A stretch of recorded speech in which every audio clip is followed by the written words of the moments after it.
سامعین گرامی، یہ 8 ربیع الاول کی شب ہے اور آپ جانتے ہیں کہ یہ آخری پرسہ کہلاتا ہے۔ میں دعا کرتا ہوں آمین کہنا، پروردگار یہ ہماری زندگی کا آخری پرسہ نہ ہو۔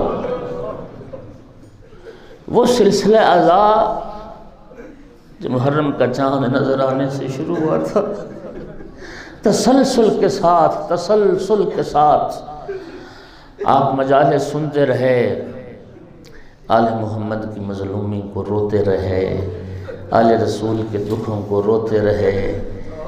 خدا جانتا ہے ہم جب تک جئیں گے روئیں گے، جب تک زندہ رہیں گے روئیں گے۔ چونکہ خود امام سجاد علیہ السلام نے جب ابن زیاد کا سر آیا تھا تو خود آقا نے حکم دیا تھا رسول زادیوں کو کہ بس اب سوگ بڑھا دیا جائے، اب رسول زادیاں سروں میں تیل بھی لگائیں، چولہوں میں آگ بھی روشن کی جائے۔ جی تو یہ خود چونکہ امام معصوم کا حکم تھا، ورنہ دنیا میں کون مومن ہے جو کسی وقت بھی آل رسول کی مظلومیت کو یاد کرے اور آنسو نہ بہائے؟ اور عزادارو، مسلسل 2.25 مہینے آپ نے پرسہ دیا رسول زادی کو، خدا آپ کے پرسے کو قبول فرمائے۔ سچی بات یہی ہے، یکم محرم سے سلسلہ شروع ہوا، آج 8 ربیع الاول کی شب آ گئی۔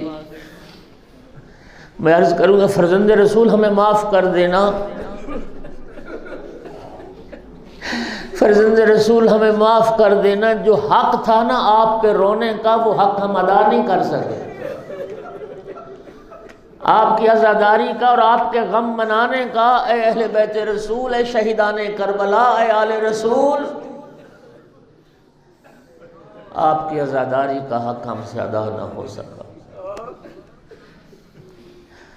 اللہ اکبر، اللہ اکبر۔ اور آج پرسہ دینا ہے تمام شہیدان کربلا کا، تمام شہیدان آل محمد کا، اس 12ویں آقا کی بارگاہ میں۔ آج 12ویں آقا اجل اللہ فرجہ الشریف، یہ امام زمانہ کی یتیمی کی شب تھی۔ آج ہم نے مل کے پرسہ دینا امام صاحب العصر کو۔ خدا جانتا ہے وہ امام جو آج بھی پردہ غیب میں بیٹھا خون رو رہا ہے، اپنے جد مظلوم کو، امام کی زیارت کے لفظ ہے نا، میرا جد مظلوم اگر زمانے نے مجھے مؤخر کر دیا اور میں آپ کی نصرت سے محروم رہ گیا، اے میرے جد مظلوم میں ہر صبح و شام آپ پہ گریہ کرتا رہوں گا۔ وَلَأَبْكِيَنَّ عَلَيْكَ بَدْلَ الدُّمُوعِ دَمًا، اور میرے جد مظلوم میں آنسو نہیں رہوں گا، میں پانی نہیں رہوں گا، میں خون کے آنسو بہاؤں گا اور میں خون رہوں گا۔ عزادارو، 28 سال عمر مبارک تھی، کڑیل جوان ہوتا ہے 28 سال کا۔ امام حسن عسکری علیہ السلام اور مظلومیت تھی کہ 28 سالوں میں سے 22 سال زندگی قید اور نظر بندی میں گزر، 22 سال قید میں گزر۔ اجرکم علی اللہ۔ اور متعدد عباسی حکمرانوں کا دور امام نے دیکھا ہے۔ 3 عباسی حکمرانوں نے امام کو قتل کرنے کی کوشش کی، لیکن معتمد عباسی نے شربت میں زہر ہلال ملا کے امام حسن عسکری علیہ السلام کو ملایا۔ عزاداروں میں ذمہ داری سے روایت پڑھ رہا ہوں، زہر کا پینا تھا، اتنا کاری زہر تھا، نہیں میرے جملے پہ پھر غور کرو، 28 سال کا جوان، حیدری خون جس کی رگوں میں، اور آل محمد کے گھرانے کا جوان 28 سال کا، اتنا کاری زہر تھا کہ بدن میں راشا پیدا ہو گیا۔ میرے آقا کے ہاتھ کانپ رہے تھے، بدن تھر تھر کانپ رہا تھا، وہ زہر کا اثر تھا۔ اور زہر نے جب جگر پہ اثر کیا نا تو آقا کو پیاس محسوس ہوئی۔ میرے آقا کا ایک غلام تھا، عقید اس کا نام ہے، فرمایا مجھے پانی پلاؤ. غلام نے لا کے جام امام عسکری کے ہاتھوں میں دیا. میرے آقا کے ہاتھ کانپ رہے تھے اور پانی نہیں پی پا رہے تھے. 28 سال کا جوان اور بالآخر پیالہ ہاتھوں سے گر گیا. میرے آقا نے اس وقت فرمایا عقید سے، کیونکہ امام بعد کا تعارف بھی کروانا تھا، فرمایا سامنے حجرے میں چلے جاؤ، ایک 5 سال کا بچہ بیٹھا ہے، جا کے اس بچے سے کہا اور اپنے بابا کو پانی پلا. اجرکم علی اللہ. امام صاحب العصر تشریف لائے. امام عسکری نے پتہ کن لفظوں سے خطاب کی، یا سیدتا یا سیدہ اہل بیت، اے اہل بیت کے سردار، میرا بیٹا ہو، مجھے اپنے ہاتھ سے پانی پلاؤ. عزادار امام صاحب العصر علیہ السلام نے اپنے ہاتھوں سے اپنے بابا کو پانی پلایا. میں عرض کروں گا اے امام عسکری، آپ خوش نصیب تھے، زہر ملا، آپ کو پیاس کی لگی شدت اور پانی مانگا، پانی ملا اور بیٹا پلانے والا تھا.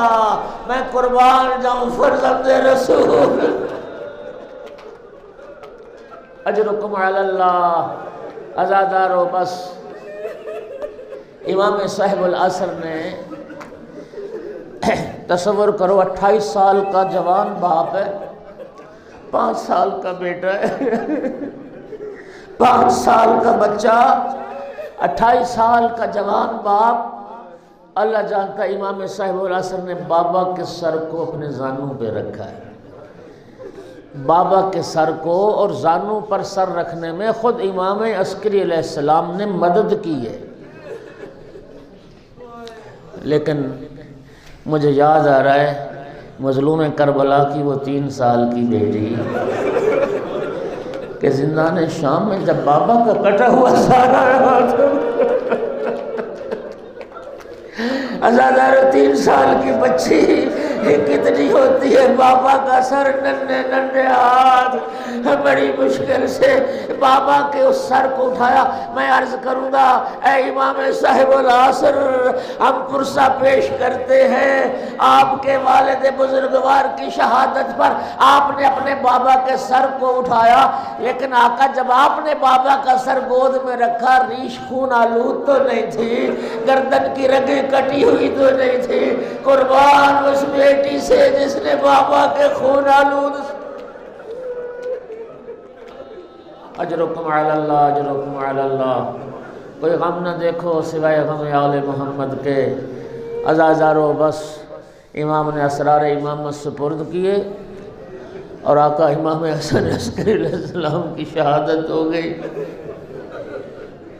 تیرے زمانے کے امام یتیم ہوئے، امام صاحب العصر نے گریہ فرمایا. اجرکم علی اللہ. آقا کو غسل ملا، آقا کو کفن ملا. عزادارو جب جنازہ پڑھانے کا وقت آیا نا تو امام صاحب العصر کا چچا امام عسکری کا بھائی جعفر وہ آقا کا جنازہ پڑھانا چاہتے تھے. تو اس وقت امام صاحب العصر نے آگے بڑھ کے کہا چچا آپ پیچھے ہٹیے، میں بیٹا ہوں، میں حقدار ہوں اپنے بابا کا جنازہ. عزادارو امام عسکری علیہ السلام کا جنازہ امام صاحب العصر نے پڑھایا ہے اور امام عسکری کا پھر بڑی عزت و احترام سے تابوت اٹھا ہے، جنازہ اٹھا ہے. میں کہتا ہوں یہ کوئی درد پوچھنا چاہتا ہے نا تو سید سجاد سے پوچھے. اللہ اکبر. امام صاحب العصر آپ خوش نصیب تھے، بابا کو غسل دیا، کفن دیا، جنازہ پڑھایا اور آپ کے بابا کا جنازہ بھی احترام سے اٹھا. کوئی درد سید سجاد سے پوچھے. خدا جانتا ہے 11 محرم کو جب لٹا ہوا قافلہ جب پہنچا ہے نا مقتل میں اور میرے مولا سجاد کی جب نگاہ پڑی بابا کے بے گور و کفن لاشے پر، چہرے پہ زردی موت کی چھا گئی تھی. قریب تھا سید سجاد کی روح پرواز کر جائے۔ میری آقا زادی زینب نے آگے بڑھ کے سید سجاد کو سنبھالا اور میری آقا زادی نے فرمایا یا بنیا اتجود بنفسک، سجاد بیٹا کہ اپنی زندگی ختم کر لو گے؟ یا بقیت اخی و ابی و جدی، او میرے بھائی حسین کی نشانی بیٹا، او میرے بابا و نانا کی یادگار، او بیواؤں کا آسرا، یتیموں کا سہارا، سجاد سنبھال اپنے آپ کو۔ کیا ہوا؟ سید سجاد رو کے عرض کرتے پھوپھی اماں وہ جوان بیٹا مر نہ جائے تو کیا کرے جو اپنے باپ کو دفن بھی نہ کر سکے۔ عمر سعد نجس لاشِ دفن کر رہے، میرے بابا کا لاشا بے گور و کفن خاک کربلا۔ الا لعنۃ اللہ علی القوم الظالمین وسيعلم الذين ظلموا أي منقلب ينقلبون۔ ماتم